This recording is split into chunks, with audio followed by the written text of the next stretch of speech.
AIIMS की report है जो बता रही है कि वो 18 साल के ऊपर है और वो खुद को माइनर 15 साल की बच्ची बताती हैं। रेप पीड़िता नाबालिग नहीं थी, बालिग थी। मैं तो कहती मेरी माँ ने हमें जन्म दिया है ना, मेरे घर वाले जाने ना कि मैं नाबालिग हूँ, बालिग हूँ। कि आप एक सबूत दिखा दीजिए कि आपकी तरफ कुलदीप सिंह सेंगर ने कभी आंख उठा के भी देखा।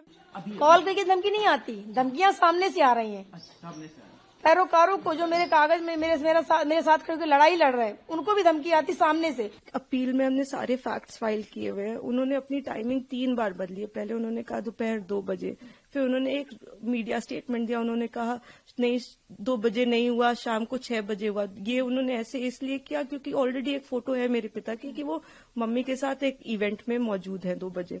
फिर फाइनली उन्होंने जब FIR लॉन्च की उसमें समय बदल दिया, 8 से 8:30 कर दिया। रिकॉर्ड पे है कि जो मेरे फादर की लोकेशन है, वो जो अलेज कर रही है जो जगह, उससे 17 किलोमीटर दूर मेरे फादर की लोकेशन है।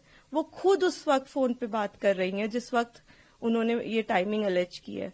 तो इतने सारे सबूत होने, एम्स की रिपोर्ट है जो बता रही है कि वो 18 साल के ऊपर है और वो खुद को माइनर 15 साल की बच्ची बताती हैं।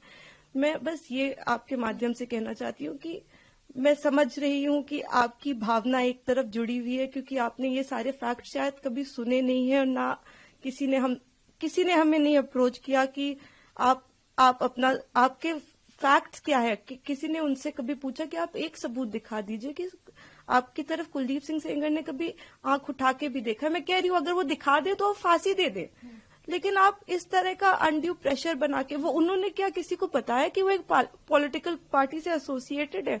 2022 में उनकी मां ने विधानसभा का चुनाव लड़ा हुआ है उन्नाव से। ये सब चीजें वो नहीं बताएंगे क्योंकि वो सब चीजें उनके नैरेटिव को सूट नहीं करता। हम भी 2 बेटियां हैं, 8 साल से ड्यू प्रोसेस, मतलब हम कभी धरना देने नहीं बैठे, हम कुछ नहीं किया, हम ड्यू प्रोसेस पे विश्वास रख के, और आज भी हमें पूरा विश्वास है कि अंत में, क्योंकि हमारा केस इतना स्ट्रांग है, अंत में हमारी जीत होगी। लेकिन 8 साल हो गए। मैं आपसे हाथ जोड़ के विनती करती हूँ कि प्लीज एक बार मेरिट्स पे हमारा केस सुन लिया जाए। हम कोई दरिंदे नहीं है, हम भी नॉर्मल परिवार हैं, और वो हमें कुछ भी पावरफुल बोल ले या कुछ भी कह ले, असल बात तो यही है ना कि 8 साल से इतने सबूत होने के बावजूद वो जेल में बंद है क्योंकि एक बार आपने ऐसा झूठा इल्जाम उन पे लगा दिया। ये है, मैंने यहाँ से स्पीड पोस्ट किया था दिल्ली से। ये है रसीद सिंह सेंगर के खिलाफ एक एडवोकेट है, हमें बता रहे हैं कि रेप पीड़िता नाबालिग नहीं थी, बालिग थी। मैं तो कहती मेरी माँ ने हमें जन्म दिया है ना, मेरे घर वाले जाने ना कि मैं नाबालिग हूँ, बालिग हूँ। कागज तो पैसे में बनते हैं, पैसे दे दो कि बन जाएंगे। तो ये तो गलत हो रहा है ना हमारे साथ में। और मैंने कब किया था? मैंने किया था 24/10/2024 को। मैंने ये चिट्ठी 24/10/2024 को किया था। अभी तक रश्मि सिंह सेंगर के खिलाफ अभी तक कार्रवाई नहीं हुई। माखी की पुलिस नहीं कर रही है, और मेरे पति की भी उनके फेसबुक आईडी से निकाल के वीडियो फोटो डाले जाए, गलत है, पहचान है, ताकि मेरा पति आगे ना कमा सके और हम लोग मर जाएं। तो मेरे बच्चे कहाँ जाएंगे? तो गलत हो रहा है ना। इनके सबके ऊपर कार्रवाई मैं अपने योगी आदित्यनाथ जी से, महाराज जी से यही गुहार लगा रही हूँ कि इनके सबके ऊपर कार्रवाई करें और CBI की जांच कराएं, ताकि ये रेप विक्टिम की फोटो क्यों रिलीज की जा रही है।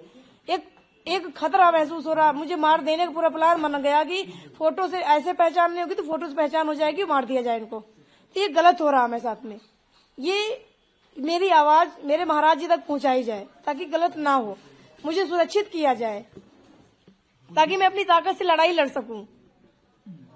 कुलदीप सिंह सेंगर जिस पे आपने आरोप लगाए हैं, उनकी टीम की तरफ से या उनकी तरफ से कोई? उनकी टीम की तरफ से, वो भी एडवोकेट है, नंदिनी दीक्षित नाम है, जो मेरी हस्बैंड की फोटो अपने उनके फेसबुक से निकाल के, सुप्रीम कोर्ट का ऑर्डर है ना तो किसी फेसबुक के फोटो अपने फेसबुक में शेयर कर सकते हैं, ना तो वो कर सकता है, लेकिन मेरे पति की मेरे वीडियो मेरी फोटोज मेरे आईडी से निकाल के वो अपनी आईडी में शेयर करें ताकि हम बदनाम हो जाएं।